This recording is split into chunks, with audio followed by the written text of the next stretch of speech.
दुस्सीलो दुर्भगो वृद्धो जडोरोग्य धनोऽपि वा पतिस्त्रीभिर्नहातव्यो लोकेप्सुभिर्पातकी। स्त्रियों का सबसे बड़ा धर्म पतिव्रत धर्म है। पति कैसा भी हो, वृद्ध हो, रोगी हो, दुस्सील हो, कभी भी उसका त्याग नहीं करना चाहिए। पातिव्रत धर्म ही सर्वोपरि है माताओं के लिए, क्योंकि एक ही धर्म एक व्रत ने मां, काय वचन मन पति पद प्रेमा। वृद्ध रोग बस जड़ धन हीना, अंध बधिर क्रोधी अति दीना। ऐसे पति करे किया अपमाना, नारी पाव जमपुर दुख नाना। उत्तम के अस बस मन माही, सपने आन पुरुष जग नाही। मध्यम पर पति देखें कैसे, भ्राता पिता पुत्र निज जैसे। आप लोगों को धर्म के बारे में नहीं मालूम है। जानती हो देवियों, एक पतिव्रता स्त्री थी, अपने पति को ही परमेश्वर मानने वाली। देखिए, भगवान इस जीव को पहले बुलाते हैं। जीव जब आ जाता है तो उसको पुनः लौटने के लिए कहते हैं।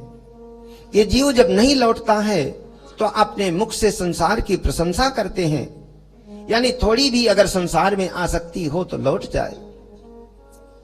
परीक्षण करते हैं ना। भगवान एक धर्म का उपदेश देने लगे, देखें हमारे प्रति कितनी निष्ठा है। अगर थोड़ी मोड़ी निष्ठा होगी तो ये धर्म को सुन करके चली जाएंगी। भगवान ने कहा कि एक पतिव्रता स्त्री है, अपने पति को ही परमेश्वर मानने वाली, उन्हीं को महाराज सेवा करती, आरती करती, पूजा करती। अच्छा, पति देव के यहाँ गरीबी बहुत, बेचारे रोज जंगल जाएं लकड़ी काट के बेच करके उसी में उनका गुजारा हो। लेकिन एक बहुत पक्का नियम था, अग्निहोत्र रोज करते थे। उनके यहाँ यज्ञ कुंड में हमेशा अग्नि जलती रहती थी। अब गर्मी का समय, लकड़ी लेकर के आए, आंगन में रख दिया। महाराज पसीना पसीना हो रहे थे। पत्नी दौड़ करके सुंदर जल लेकर के आई, पंखा लेकर के आई, जल पिलाया, पंखा हिलाने लगी।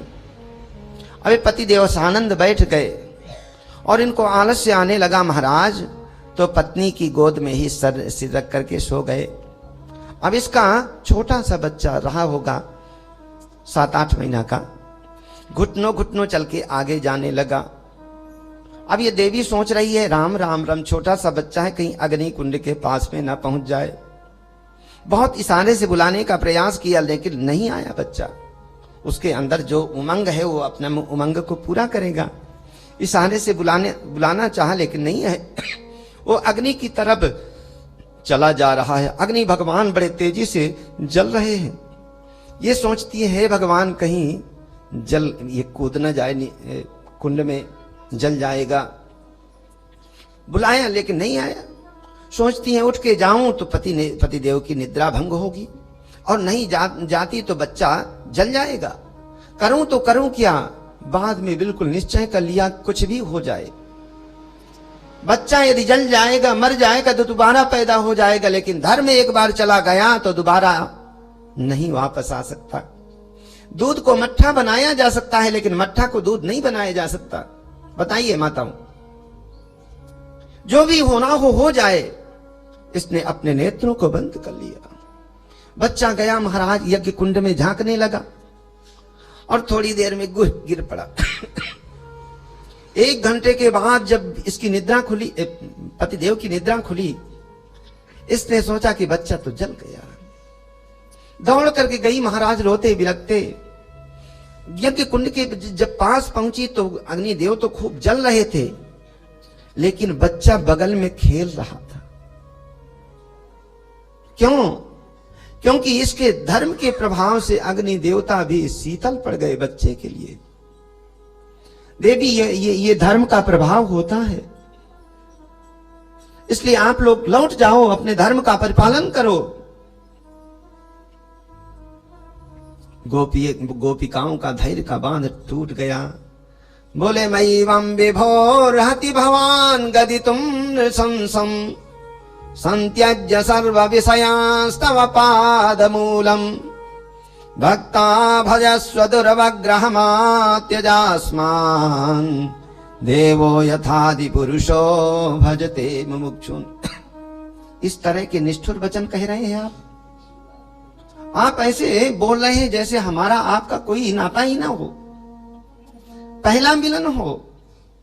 इस प्रकार से निश्चिंस के तरह वचन मत बोलिए। वेदों में लिखा है एक बार प्रभु की शरण में आ जाए जीव, वापस नहीं लौटना पड़ता। इन बातों को सुनकर के हम आपकी शरण में आ गई गोविंद, अब संसार में लौटने के लिए क्यों कह रहे हैं? तो आप लोगों ने धर्म के बारे में नहीं समझा। जो हमने कथा सुनाई वो समझ में नहीं आई। बोले समझ में तो आई है, और बड़े लच्छेदार जो ये कथाएं कहते हैं, ऐसी कथाएं दो चार तो हम भी जानती हैं। बोले जानती हो तो सुनाओ। बोले कि देखिए महाराज, एक पतिव्रता पत्नी है, अपने पति को ही परमेश्वर मानने वाली, उन्हीं का पूजन करती है, उन्हीं का आराधन करती है, 2-3 घंटा तो पूजन करती है। लेकिन पति के यहाँ गरीबी है। एक दिन सोचा इसने कि भाई गरीबी बहुत ज्यादा है, गुजारा यहाँ हो नहीं रहा, मुझे परदेश जाना पड़ेगा। लेकिन पत्नी ने कहा कि मैं हमेशा आपकी पूजा करके ही भोजन पानी करती थी, और आप चले जाएंगे तो पूजा कैसे होगी, और पूजा नहीं तो भोजन का कोई मतलब नहीं, मैं तो मर जाऊंगी आपके बिना। पति देव सोचते हैं कि भैया यहाँ रहे तो गुजारा नहीं हो रहा, और परदेश जाएं तो ये गले की फांसी बनी है, मरने के लिए तैयार है, करे तो करे क्या। अब उसने एक युक्ति निकाली, अपने जैसी ही मूर्ति किसी से बनवाया। पत्नी से बोले कि देखो, इसको मेरा स्वरूप मान करके इसकी पूजा करना, इसके बाद भोजन पानी कर लेना।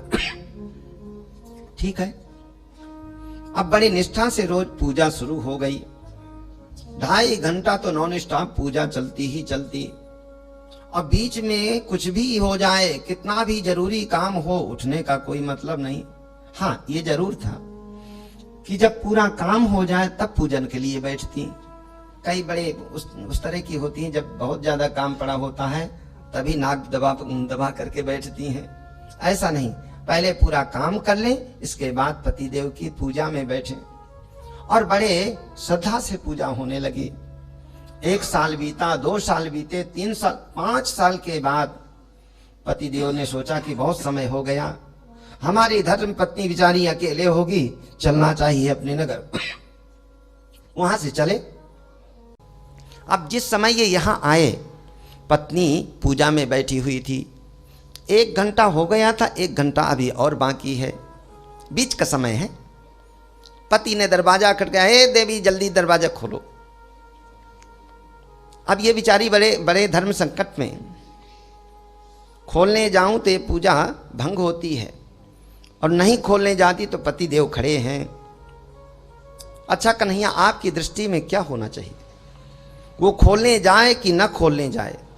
बताइए मास्टर साहब। हैं? कन्हैया से बोली, कन्हैया बताइए आपकी दृष्टि में क्या होना चाहिए, वो देवी दरवाजा खोलने जाए कि ना जाए? कन्हैया ने कहा कि वो तो बनी बात है भाई, जब सच्चे पति आ गए तो ये खिलौनों में खेलने का क्या मतलब। बोले बस आपने अपने मुख से जवाब ले लिया, क्योंकि ऐसे बर को कांवरिया जो जन्मे ओ मर जाए, बरबरिए गोपाल जू जम चूड़ो अमर हो जाए। इन सांसारिक पतियों की सेवा करते करते महाराज हम परम पति की प्राप्ति कर पाई हैं। जब आप परम पति प्राप्त हो गए तो संसार के पतियों में जाने के लिए क्यों कह रहे हैं?